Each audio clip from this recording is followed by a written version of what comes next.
अगर आपको अपनी कम्युनिकेशन बेहतर करनी है, अच्छी करनी है, इफेक्टिव करनी है, तो क्या किया जाए, यानी कि उससे दुरुस्त कैसे किया जाए, आज के तीसरे एपिसोड में इसी पर हम बातचीत करेंगे।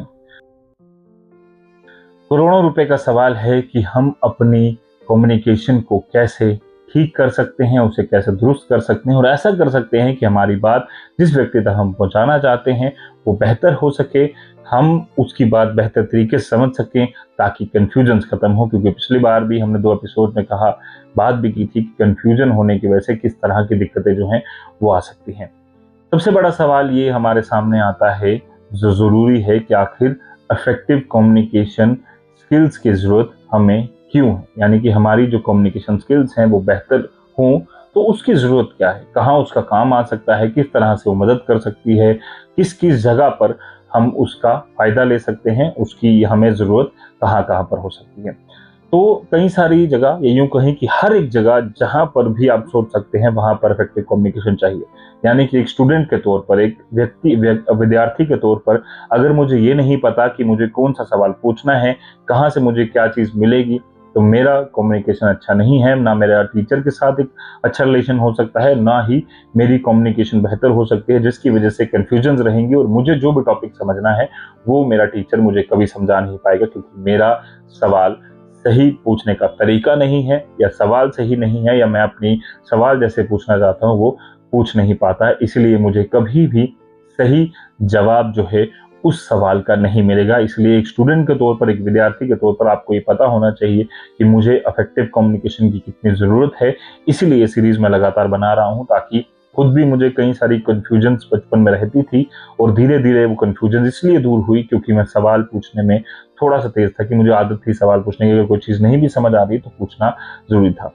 करियर में ग्रोथ के लिए दूसरा सबसे महत्वपूर्ण जगह, करियर में अगर मैं अपनी ग्रोथ चाहता हूँ तो मुझे ये पता होना चाहिए कि मेरा बॉस मेरे से क्या एक्सपेक्टेशन कर रहा है और क्या मैं उससे बेहतर से बेहतर दे सकता हूँ। और वो सारी चीज़ें, कई बार कहते हैं ना कि कई चीज़ें दिखा कर ही बताई जा सकती हैं, तो कुछ चीज़ें बतानी होती हैं। कोई प्रेजेंटेशन आप दे रहे हैं, उसे आप सही तरीके से बना तो लेते हैं, बट उसे अगर बोल नहीं पा रहे, सही तरीके से दिखा नहीं पा रहे, तो उसमें भी यहाँ पर कई बार दिक्कतें आती हैं। कई बारी कलीग बॉसेस में कन्फ्यूजन्स हो सकती है, कलीग के साथ जो कॉम्पिटिशन है आपका, उसमें जो है वो इफेक्टिव कम्युनिकेशन एक बेहतर रोल प्ले कर सकते हैं। यानी कि बाकी कलीग्स के मुकाबले आपकी अगर कम्युनिकेशन अच्छी है तो आप अपने बॉसेस के साथ अच्छा रिलेशन जो है वो बना सकते हैं।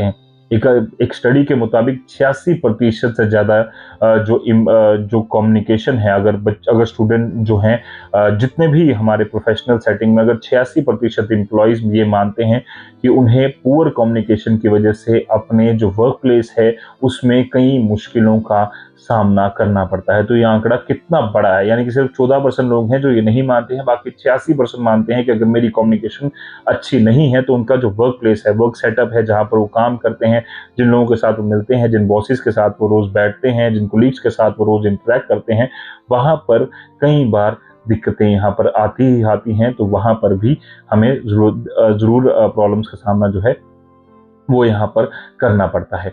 इसके अलावा अगर हम बात करें तो हमारे प्रोफ़ेशनल रिलेशन के अलावा, वर्क रिलेशन के अलावा, हमारे जो आपसी रिलेशन है, यानी कि जो मेरे पार्टनर के साथ मतलब हर व्यक्ति के जो अपने पार्टनर के साथ रिलेशन है, उसमें भी अगर वो बेहतर तरीके से कम्युनिकेट नहीं कर पा रहा है, अपनी बात नहीं समझा पा रहा है, तो ये भी कई बार कन्फ्यूजन्स क्रिएट होती हैं और उनके रिश्तों में भी कई बार परेशानियाँ आती हैं।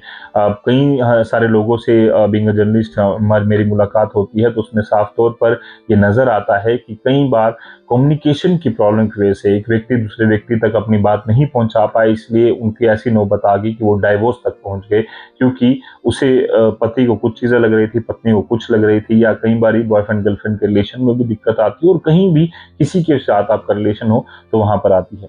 एक आंकड़े के मुताबिक 67 से 80% लोग अपने रिलेशनशिप में पुअर कम्युनिकेशन की वजह से स्ट्रगल करते हैं।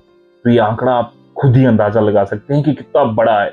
67% से लेकर 80% तक लोग पुअर कम्युनिकेशन की वजह से अपने रिलेशनशिप में बहुत स्ट्रगल करते हैं, उन्हें दिक्कतें आती हैं, वो बात अपनी सही तरीके से नहीं पहुंचा पाते, वो लगातार जो है वो कोशिश करते हैं बट उन्हें समझ नहीं आती। इसलिए इफेक्टिव कम्युनिकेशन हमें काफ़ी ज़रूरी है, यानी कि स्कूल से लेकर कॉलेज, कॉलेज से लेकर हमारे प्रोफेशनल जितने भी सेटअप है, रिलेशन है, जॉब है, उसके अलावा हमें हर जगह पर यहाँ पर अपनी जो कम्युनिकेशन है वो बेहतर होगी तो हमारे रिश्ते बेहतर होंगे, हमारा वर्क प्लेस में हमारी एक तो इज्जत तो बनेगी ही बनेगी, ये सही तरीके से अपनी बात पहुंचा पाता है, पर साथ ही साथ अपनी पर्सनल ग्रोथ के लिए और प्रोफेशनल ग्रोथ के लिए भी काफ़ी ज़्यादा ज़रूरी है कि हमारी कम्युनिकेशन बेहतर हो सके। अब बड़ा सवाल ये है कि इसे दुरुस्त कैसे किया जाए, तो इसके कुछ पैरामीटर्स मैंने तैयार किए हैं, कुछ पॉइंट्स तैयार किए हैं। 6 पॉइंट्स में मैं आपको ये बताने की कोशिश करता हूँ। सबसे पहला, सुनने की आदत डालिए।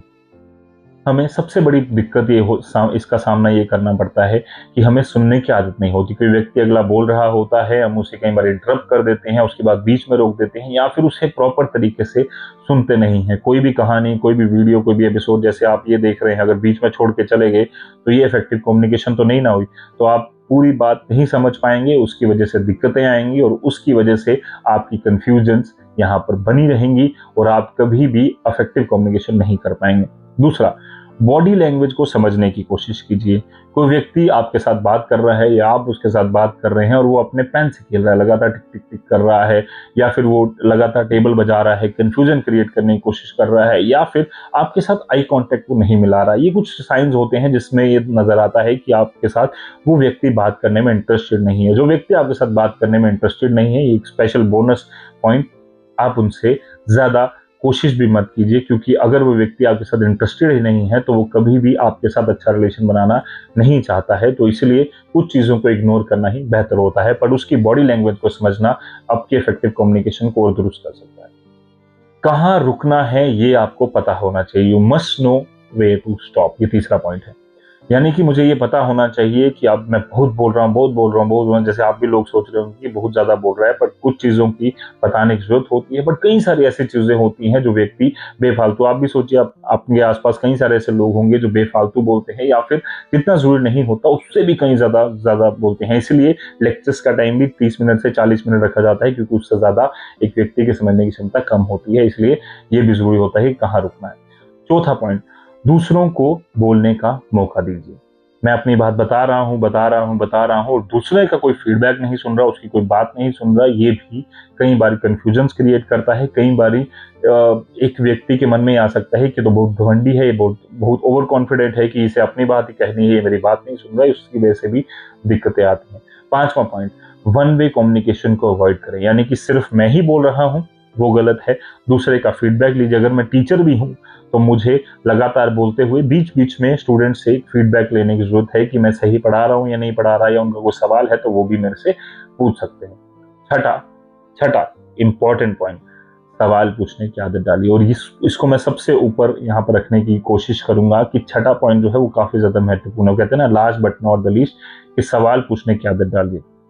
बचपन में मुझे याद है, एक बार 10th की ही क्लास थी, मेरे टीचर थे कौशल सर, और उनसे हम जब साइंस पढ़ रहे थे तो बीच में कुछ यूरिन को लेकर कुछ सब्जेक्ट आया। मुझे उसका मतलब नहीं पता था, तो सर ने कहा कि हाथ खड़ा कीजिए। बाकी सबने नहीं किया। अब मुझे ये लग रहा था कि अगर मैं ये नहीं पढ़ पाऊंगा, हालांकि साइंस मेरी पहले से ही कभी अच्छी इतनी रही नहीं, पर बावजूद उसके मैंने सर को कहा कि सर मुझे ये नहीं पता है, इनका कुछ चीज़ों का मतलब आप बताइए। फिर उन्होंने मेरे एक दोस्त को ही कहा कि इसे समझा दो, तो उसने वो समझाया।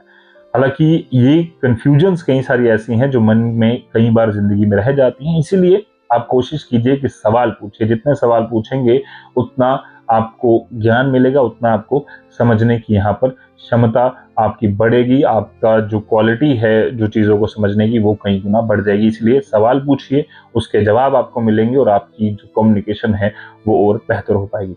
आज के एपिसोड में इतना ही। अगले एपिसोड में हम बात करेंगे, और आपको ये सीरीज कैसी लग रही है लाइक शेयर कमेंट जरूर करें और ये बताएं कि और क्या क्या चीज़ हम कवर कर सकते हैं। 3 एपिसोड कर चुके हैं, अगले एपिसोड में भी और नई चीज़ों को लेकर बातचीत करेंगे। और आप इसी सीरीज के साथ जुड़े रहिए ताकि इफेक्टिव कम्युनिकेशन आपकी हो सके, और लोग जो आपके साथ जुड़े हुए हैं अगर उनकी कम्युनिकेशन अच्छी नहीं है, आपको लगता है, तो वो भी इस सीरीज को देखें, और कुछ सवाल है तो कमेंट में जरूर करें। धन्यवाद।